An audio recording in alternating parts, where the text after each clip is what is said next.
6장 예수의 희생. 옛 계획은 새 계획 속에 담겨있는 좋은 것들을 암시할 뿐입니다. 옛 율법 계획은 완전하지 못해서 그것을 따르는 이들 또한 온전하게 해주지 못했습니다. 해마다 수많은 희생제물이 드려졌지만 그것은 완전한 해결책이 되지 못했습니다. 만일 그 제물이 해결책이 되었다면 예배자들은 기쁜 마음으로 자기 길을 갔을 것이고 더 이상 죄에 끌려다니지 않았을 것입니다. 그러나 죄의식이 없어지기는커녕 동물 제물을 거듭해서 바칠수록 죄의식과 죄책감은 오히려 고조되었습니다. 황소와 염소의 피가 죄를 없앨 수 없다는 것이 너무도 분명합니다. 그리스도께서 선포하신 예언의 말씀은 이 점을 염두에 두고 하신 것입니다. 당신께서는 해마다 드리는 제물과 예물을 원치 않으십니다. 그래서 나를 위해 몸을 마련해 주셔서 희생 제물을 삼으셨습니다. 이제 당신이 기뻐하시는 것은 제단에서 피어오르는 향기와 연기가 아닙니다. 그래서 내가 말했습니다. 오 하나님, 당신의 책에 기록된 대로 당신의 방법대로 행하기 위해 내가 왔습니다. 당신께서는 제물과 예물을 원치 않으십니다 라고 말씀하실 때 그리스도께서는 옛 계획에 따른 의식을 언급하신 것입니다. 또한 당신의 방법대로 행하기 위해 내가 왔습니다 라고 말씀하실 때 그분은 첫 번째 계획을 폐하시고 새 계획, 즉 하나님의 방법을 세우신 것입니다. 예수께서 자기 몸을 영단번의 제물로 드리심으로 우리는 하나님께 합당한 사람이 되었습니다. 각 제사장들이 날마다 제단에 나아가 일하고 해마다 똑같은 제물을 드리지만 그런 것이 결코 죄 문제를 해결하지는 못합니다. 그러나 그리스도께서 제사장으로 죄를 위해 단 한 번 제물을 드리셨고 그것으로 모든 것이 끝났습니다. 그런 후에 그분은 하나님 오른편에 앉으셔서 원수들이 항복하기를 기다리셨습니다. 그것은 완전하신 분이 불완전한 사람들을 온전케 하기 위해 드리신 완전한 제물이었습니다. 단 한 번 제물을 드리심으로 그분은 정결 과정에 참여하는 모든 이들에게 필요한 모든 일을 완수하신 것입니다. 성령께서도 이같이 증언해 주셨습니다. 내가 이스라엘과 세우려는 새 계획은 종이에 쓸 수도 없고 돌에 새길 수도 없는 것이다. 이번에는 내가 그 계획을 그들 속에 써주고 그들 마음에 새겨줄 것이다. 그러고는 이렇게 결론 지으셨습니다. 그들의 죄를 영원토록 깨끗이 씻어줄 것이다. 이제 죄가 영원토록 제거되었으니 더 이상 죄 때문에 제물을 드릴 필요가 없습니다.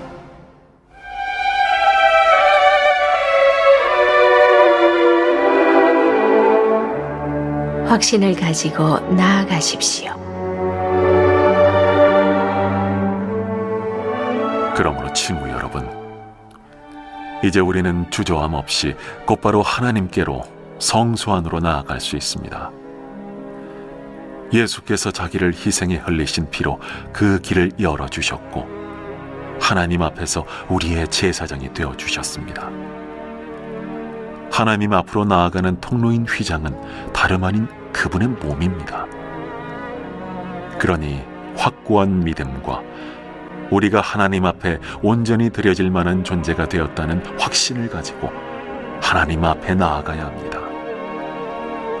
우리를 앞으로 이끌어주시는 약속을 굳게 붙잡으십시오. 그분은 언제나 자기 말을 지키시는 분이십니다. 창의적으로 사랑을 권하시고 도움의 손길을 펼치십시오. 어떤 이들처럼 함께 모여 예배하기를 피할 것이 아니라 서로 격려하여 더욱 힘써 모이십시오. 중요한 그날이 다가오는 것을 볼수록 더욱 그리하십시오. 우리가 배우고 받았으며 이제 알고 있는 모든 진리를 버리거나 외면한다면 그것은 그리스도의 희생을 거부하는 것이며 우리는 혼자 힘으로 심판을 마주해야 할 것입니다. 그 심판은 맹렬할 것입니다. 모세의 율법을 어긴 자가 받은 벌은 육체의 죽음이었습니다. 하물며 하나님의 아들을 적대하고 자기를 온전하게 해준 희생의 침을 뱉고 가장 은혜로우신 성령을 모욕하는 자에게는 어떤 일이 있겠습니까? 이것은 결코 가볍게 여길 문제가 아닙니다. 하나님께서는 우리에게 책임을 묻고 그 값을 치르게 하겠다고 경고하셨습니다. 그분은 아주 분명히 밝히셨습니다. 복수는 나의 것이다. 나는 어느 것 하나 그냥 넘어가지 않겠다. 그리고 모세는 말했습니다. 하나님께서 자기 백성을 심판하실 것이다. 아무도 그냥 통과할 수 없는 것이 분명합니다. 여러분이 처음 그 복음의 빛을 보고 난 뒤에 어떻게 살았는지 기억하십니까? 그 시절은 고난의 시기였습니다. 여러분은 사람들 앞에서 박해와 모욕의 표적이었습니다.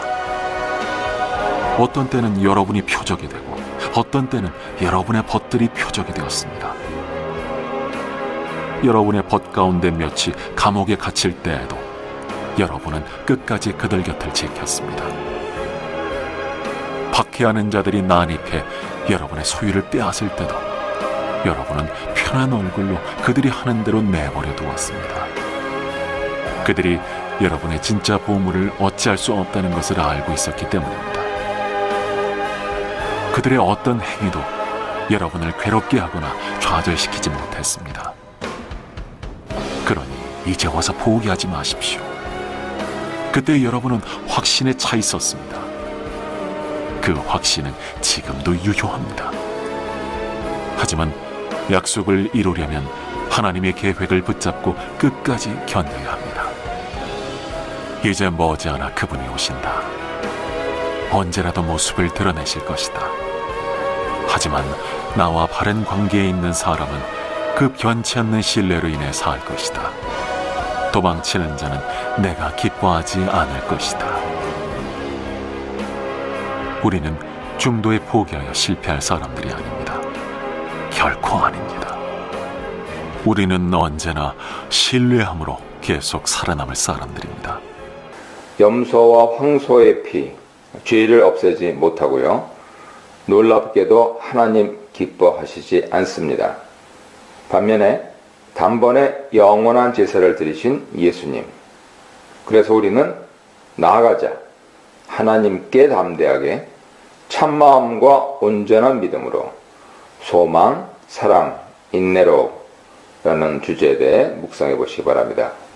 저자는 이제 율법의 한계에 대해 설명합니다. 여기서 율법이 구체적으로 가리키는 것은 동물 제사인데요.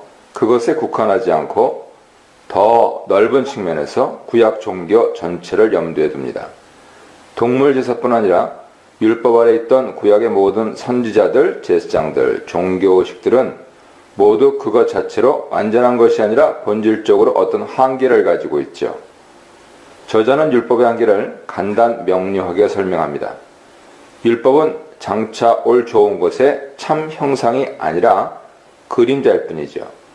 율법에 의한 구약 종교는 모형과 그림자고 장차 올 좋은 것을 지향하는 성격이 있을 뿐입니다. 저자는 다시 한번 율법 한계를 결론적으로 요약하여 진술하면서 그것은 나오는 자들을 온전케 할 수 없다고 말합니다. 율법이 예배자들을 온전케 할 수 없다는 것은 해마다 반복될 수밖에 없다는 사실을 통해서 증명됩니다. 만약 동물 제사가 섬기는 자들의 죄를 완전하게 제거할 수 있었다면 구약 백성들은 더 이상 죄책감에 사로잡혀 있지 않았을 것이고 결과적으로 반복 제사 드려야 할 필요도 없었을 것입니다. 그런데 이제 율법이 기다리고 지향한 참된 것이 이미 이 세상에 와 있으며 독자들은 그것을 누리고 있습니다. 이 진리를 깨닫지 못하고 여전히 그림자를 붙들고 살아가는 사람들도 있었고요. 저자는 이제 독자들이 그것을 깨닫고 자신들이 그리스도 안에서 구약 백성들보다 얼마나 더 위대한 신분과 온전한 상태에 있는지 알기 원합니다. 이러한 깨달음은 독자들이 그들 신분에 걸맞게 거룩하고 온전한 하나님 백성으로 살아갈 수 있도록 하는 원동력이 될 것입니다. 율법이 온전한 것이 아니었다면 왜 하나님께서 처음부터 온전한 것을 주시지 않고 불완전한 율법을 먼저 주셨습니까? 저자는 율법이 불완전하지만 나름대로 감당해야 할 기능이 있었다고 말합니다. 동물제사는 백성들에게 그들의 죄를 깨닫게 하고 그것으로부터 용서함을 받아야 할 필요성이 있다는 것을 깨닫게 합니다. 동물의 피는 죄를 정결케 하는 역할을 하지만 사실 그것은 또한 죄에 대한 하나님 심판을 상징하죠. 섬기는 자들이 동물의 피를 통해서 죄를 용서받게 되는 이유는 그들이 마땅히 받아야 할 죄에 대한 심판을 동물이 대신 감당한 것으로 간주되기 때문입니다. 그러므로 동물 제사를 드릴 때마다 그들은 스스로 죄인이라는 사실을 깨닫고 고백해야 하죠. 반복되는 제사에도 여전히 죄에서 완전히 자유로울 수 없다는 사실은 죄에 대한 근본적 해결책을 필요로 한다는 것을 깨닫게 합니다. 따라서 구약 선지자들이 많은 사람들의 죄를 대속할 하나님의 고난받는 종의 오심에 대해서 예언했던 것이죠. 만약 구약 동물제사 제도가 없었더라면 그리스도께서 오셔서 십자가에 죽으신 것이 우리의 죄를 위한 대속 죽음이라는 사실을 어떻게 알 수 있었겠습니까? 저자는 시편 40편을 인용하면서 구약에서도 하나님께서 궁극적으로 원하셨던 것은 제사가 아니라 하나님 뜻을 행하는 것이었다고 말합니다. 다윗은 하나님을 기쁘시게 하는 것은 제사와 예물이 아니라 하나님 뜻을 행하는 것이라는 사실을 깨닫고 하나님 뜻을 행하는 자가 되겠다고 고백합니다. 사실 희생제물을 하나님이 기뻐하지 않으실 것이라는 사실은 명백하죠. 희생제물은 그것을 드리는 자들이 하나님의 뜻을 거역하고 죄를 범했다는 것을 고백하는 것이기에 하나님은 결코 그것을 기뻐하지 않으시는 것입니다. 속죄의 의미가 아닌 감사와 헌신의 의미로 드리는 예물도 마찬가지죠. 만약 그들이 하나님의 뜻을 진정으로 행하지 않으면서 예물만 드린다면 그것은 위선 행위에 불과하고요. 하나님을 속이는 것에 지나지 않습니다. 다윗은 하나님 뜻을 행하는 자였죠. 그런데도 그는 완전하게 하나님 뜻을 행하는 자는 아니었습니다. 그래서 다윗도 그것을 완전하게 행할 또 다른 다윗을 지향하고 기다리는 것이고 그분이 바로 그리스도이신 거죠. 따라서 저자는 시편 40편이 1차적으로 다윗 고백이지만 궁극적으로는 그리스도에 관한 것이라 간주하고 있는 것입니다. 저자는 시편 40편을 예수께서 세상에 오실 때 하신 말씀으로 간주합니다. 그리스도께서 세상에 오신 것은 제사와 예물을 드리기 위한 것이 아니라 하나님 뜻을 행하기 위한 것이라 말합니다. 겉으로 보기에 이러한 표현은 지금까지 저자가 그리스도를 대제사장으로 오셔서 우리를 위한 참된 속죄 제물을 드리셨다고 말한 것과 모순되는 것처럼 보이죠. 그러나 이것은 예수께서 희생제물로 돌아가신 사건 그 자체가 하나님 뜻을 행한 것이라는 사실을 지적하는 것입니다. 그러므로 예수께서 드린 희생제물은 구약 대제사장들이 드린 것과 근본적으로 다른 의미를 가지고 있습니다. 구약 제사장들이 드린 속죄제는 자신들이 하나님 뜻을 행하지 못했다는 사실을 고백하는 것이죠. 따라서 레위 제사장들은 백성들과 더불어 자신들의 죄도 사함을 받아야 할 필요가 있었습니다. 그러나 예수께서 자신을 희생제물로 드리신 것은 하나님 뜻에 완전하게 복종하셨다는 것을 의미하지요. 동물제사는 예배자들의 불순종을 전제하는 것이지만 그리스도의 희생제사는 그의 완전한 복종을 의미합니다. 그리스도께서 하나님 뜻을 온전히 행하신 결과로 우리도 거룩하게 되었습니다. 그리스도께서 자신을 드리는 완전한 순종을 통하여 성취하신 것이 무엇입니까? 우리가 거룩하게 되었다고 말했는데 이제는 우리가 완전케 되었다고 말합니다. 동물제사는 우리의 죄를 없이 하지 못했죠. 그러나 그리스도의 희생은 우리를 거룩하게 할 뿐만 아니라 또한 완전하게 합니다. 여기서 거룩하게 함은 죄 씻음의 의미와 관계가 있고 완전하게 되면 하나님 뜻 행함과 관계가 있습니다. 그리스도께서 먼저 완전하게 복종하셨고 이제는 우리를 그렇게 부르셨죠. 그리스도께서 우리의 죄를 씻어주신 목적은 우리로 하여금 하나님 뜻을 온전하게 행하는 자가 되도록 하기 위함인 것입니다. 저자는 지금까지 설명한 것처럼 그리스도의 속죄 사역을 통하여 우리가 새 언약 백성이 되었다는 것은 자신의 깨달음에서 나온 것이 아니라 성령께서 증거하신 것이라 말합니다. 특히 새 언약에 관한 예레미야 31장 31절 이하의 말씀을 성령의 증거라고 말하는데 이미 9장 8절에서도 이와 유사하게 말한 적이 있습니다. 성령께서는 구약에서도 역사하셨지만 이제 그리스도께서 완전한 구원을 성취하신 후에는 더욱더 그의 백성들 가운데 함께 계시며 역사하실 것입니다. 이 성령 역사는 우리가 하나님 뜻을 깨닫게 할 뿐만 아니라 죄의 속박으로부터 우리를 해방시켜서 더욱 온전한 하나님 백성으로 살 수 있도록 인도하십니다. 새 언약 아래 있는 그리스도인은 위대한 신분을 가졌을 뿐만 아니라 하나님 뜻을 온전히 행할 수 있는 위대한 능력도 함께 가지고 있습니다. 19절로 20절입니다. 그리스도의 대제사장 사역은 과거에 상상할 수조차 없었던 놀라운 결과를 우리에게 가져다 주었습니다. 옛 언약 아래서는 하나님의 임재를 상징하는 지성소로 들어가는 것이 엄격하게 금지되었습니다. 오직 대제사장만이 1년에 한 번 먼저 속죄제를 드린 후에 들어갈 수 있었죠. 지성소로 나아간다는 것은 죄에 대한 심판을 생각하게 하고요. 두려움과 떨림으로 나아가게 하는 것이었습니다. 그러나 그리스도의 새 언약의 피는 동물의 피가 감히 할 수 없었던 위대한 일을 성취했는데 그것은 우리가 더 이상 두려워하지 않고 담대한 마음으로 지성소로 나아갈 수 있게 된 것입니다. 저자는 독자들에게 형제들아 라는 친근한 표현을 통하여 일찍이 하나님 아들이 우리를 형제라고 불렀던 것을 상기시킵니다. 그리스도께서 우리를 그의 형제로 부르셨으므로 이제 모든 그리스도인들도 서로를 형제라고 부를 수 있게 되었습니다. 그리스도의 피는 우리가 하나님께 나아가는 데 있어서 과거와는 전혀 다른 새로운 길을 열어놓았습니다. 이 길은 옛 언약 아래에서는 없었던 길입니다. 첫 장막이 서 있을 동안에 성소에 들어가는 길이 아직 나타나지 않았다. 9장 8절 말씀이죠. 그리고 이 길로 나아가는 자는 영원한 생명을 얻을 수 있기에 그 길은 산 길입니다. 우리가 성소에 들어갈 수 있다는 것은 상징적 표현으로서 더 이상 하나님 앞에서 심판을 받아 마땅한 죄인이 아니라 그리스도의 피로 정결하게 된 거룩한 하나님 백성으로 서 있다는 뜻입니다. 하나님께 나아가는 길을 가로막았던 옛 성전은 그리스도 속죄 사역으로 파괴되었습니다. 저자는 성소 휘장을 그리스도의 몸으로 간주합니다. 그리스도께서 십자가에서 죽으심이 곧 성전 파괴를 의미하죠. 그리스도께서 운명하시는 순간에 성소 휘장이 위에서부터 아래로 찢긴 사건은 하나님께로 나아가는 길을 가로막고 있던 장애물을 이제 하나님께서 친히 제거하셨다는 것을 상징합니다. 저자는 이제 이러한 큰 제사장이 우리에게 있다는 사실을 상기시키면서 그리스도인들이 앞으로 어떻게 살아야 할 것인지 설명합니다. 그러므로 21절은 22절부터 시작되는 권면의 논리적 기초가 되는 진술입니다.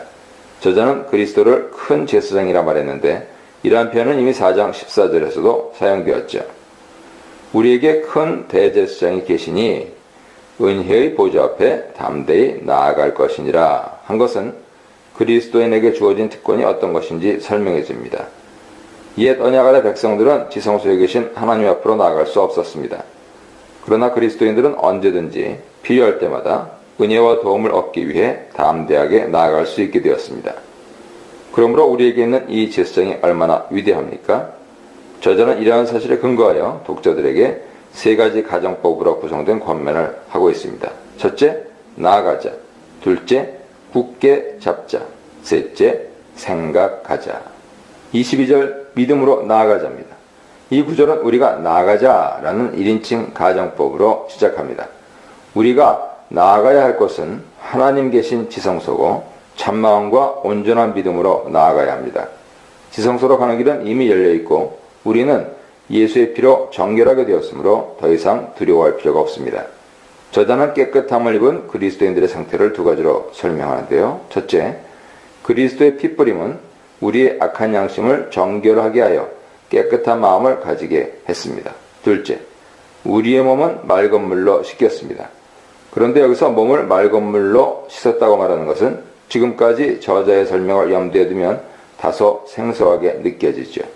왜냐하면 양심이 깨끗함을 받는 것은 그리스도의 피로 되는 것이고 육체가 정결해지는 것은 동물 피로 되는 것이라 말했기 때문입니다. 9장 13절 14절 보세요.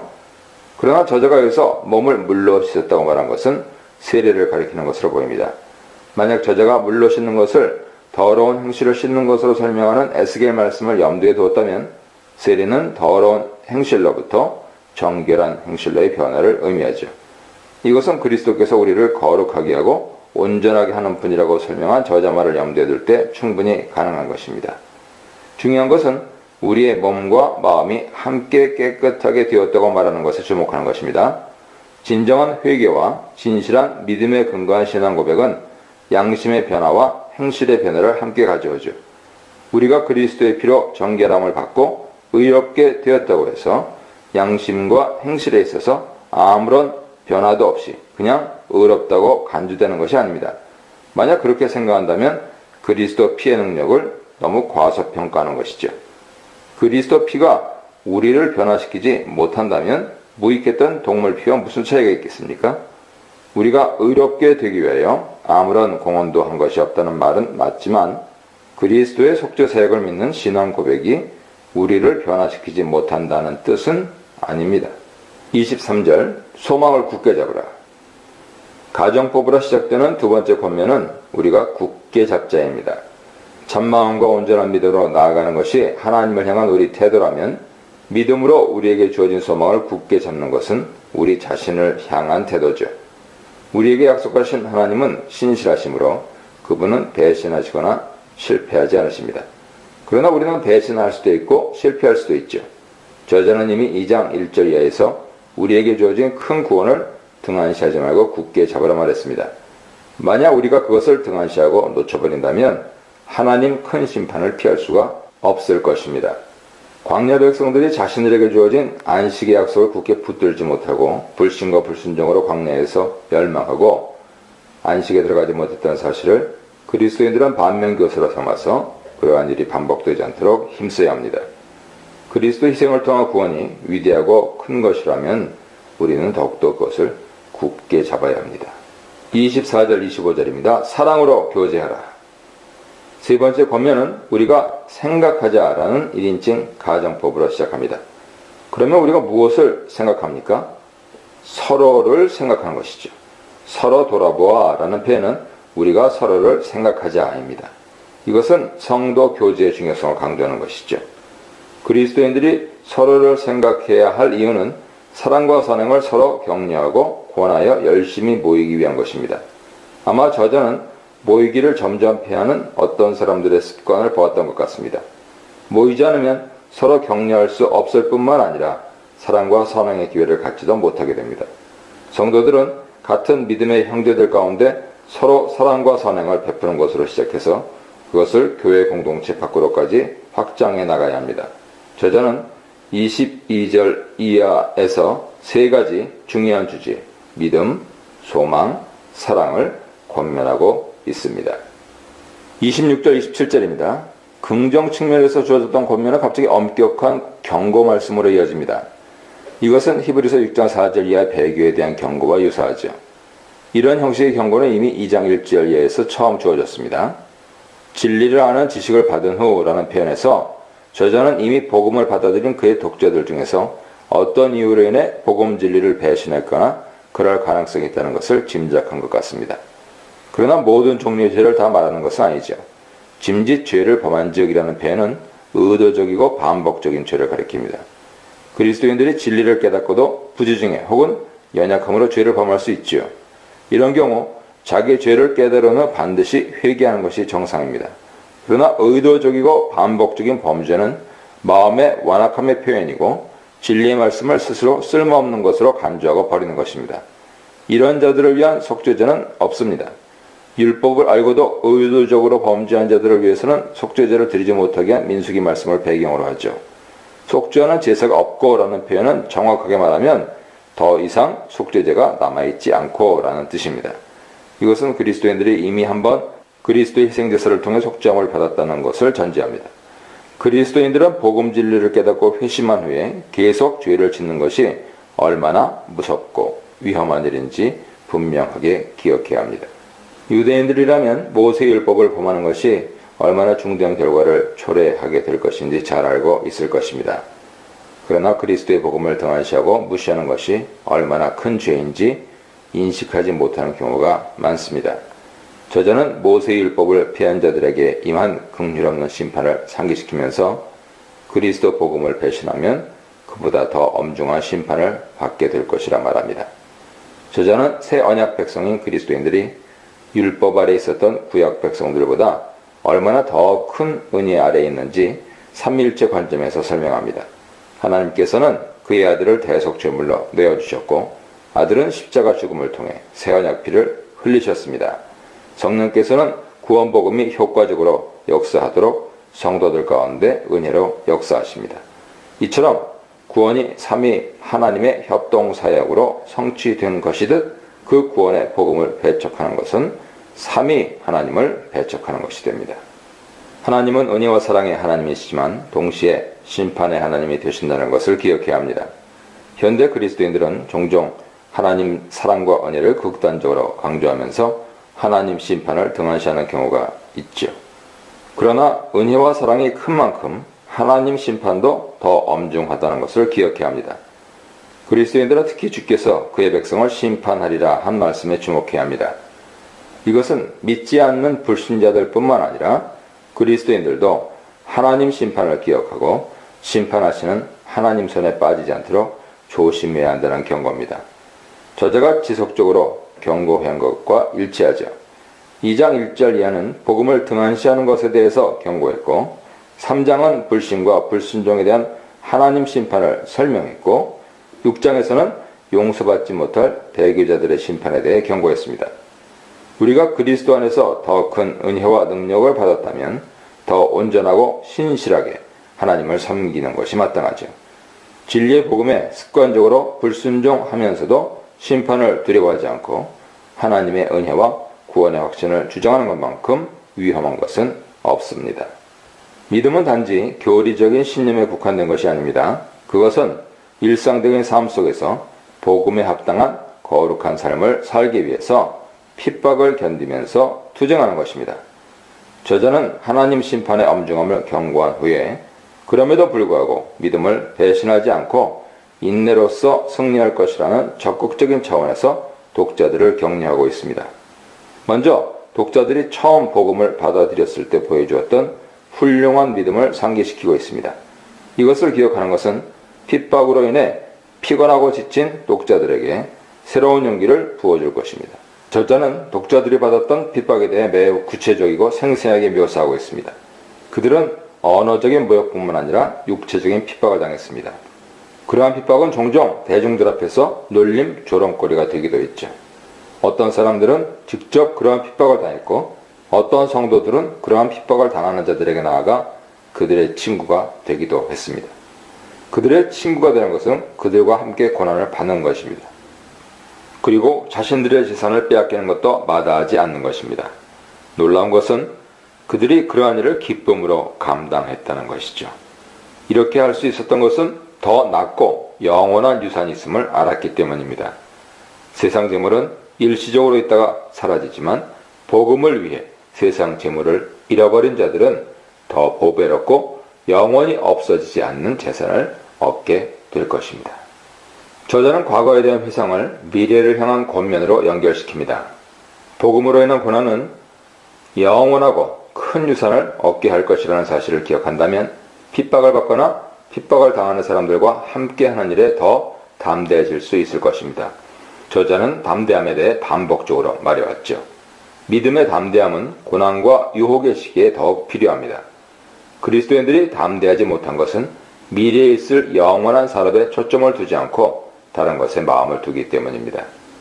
핍박을 두려워하거나 세상 재물에 마음을 빼앗긴다면 믿음의 담대함을 잃어버릴 것입니다. 그리스도인들은 담대함을 잃어버리지 않기 위해서 어떻게 할 것인지 생각해야 합니다. 때로는 그것이 과거를 회상하는 것이 될 수도 있고 때로는 성도들의 교제를 통한 권면과 격려가 될 수도 있습니다. 그리스도인들은 세상에서 현재를 위해 사는 것이 아니라 미래를 바라보고 사는 자들이죠. 하나님 약속에 주어질 미래를 바라보는 자들은 인내해야 합니다. 믿음과 인내는 서로 밀접한 관계가 있죠. 믿음은 인내하게 하고 인내는 믿음을 지킵니다. 인내의 결과는 하나님 약속을 받게 되는 것이죠. 인내가 비록 힘들기는 하지만 그리 오래가지는 않을 것입니다. 잠시 잠깐 하면 오시리가 오시리니 라는 표현은 미래를 기다리는 종말신앙을 표현한 것입니다. 믿음의 삶은 앞으로 전진하는 것입니다. 앞으로 나아간다는 것은 신앙 성숙을 의미하죠. 우리가 하늘 성소를 향해 나아가면 나아갈수록 우리는 더욱더 하나님의 거룩함을 닮아가게 될 것입니다. 뒤로 물러서는 것은 파멸의 길에 빠지는 것입니다. 우리는 뒤로 물러나서 파멸에 빠지지 않고 영원한 구원에 이르기 위해 믿음으로 인내하면서 앞으로 나아가야 합니다.